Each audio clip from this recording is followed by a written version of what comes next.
Okay, so if we want to use one of the Gaussian 1-point rule, 2-point rule, 3-point rule, I think the textbook will help you out with the coefficients and the nodes for up to a 5-point rule.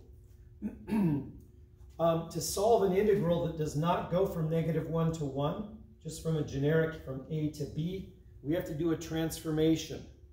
Okay, so rather than derive it, I think I'm going to go straight to telling you exactly how to do it.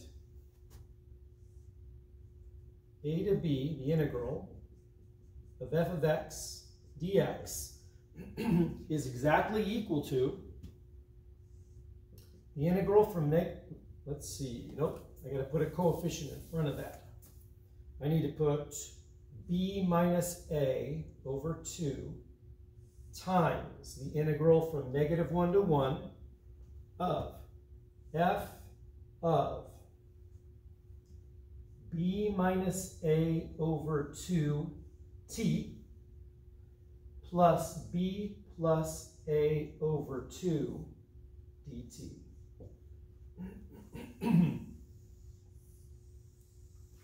So if you have a generic integral like this and you're using a 1 or 2 or 3-point rule to estimate the integral, you first have to convert it to this, and then compute this and use the table, which we'll do that in another example. But let me write down one integral here. I'm putting a double star here because this is going to be required on your homework. The integral of 0.1 to 1.3 f of x dx is equal to, well, I'm going to do the transformation, so I want to have b minus a over 2.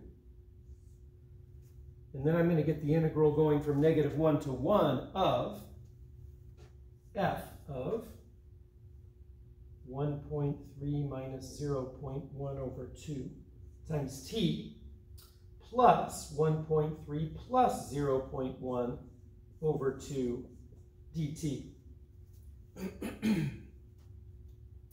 So this is going to be a rather simple homework assignment. And you'll have it handed out to you, but all that we're going to do is verify that this transformation works. So I'm going to give you a function.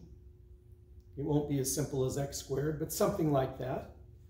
And you just need to verify that using this transformation, you get exactly the same number as if you don't do the transformation. The integrals would be the same. So remember this. I'll put a box around it. Remember that for your homework.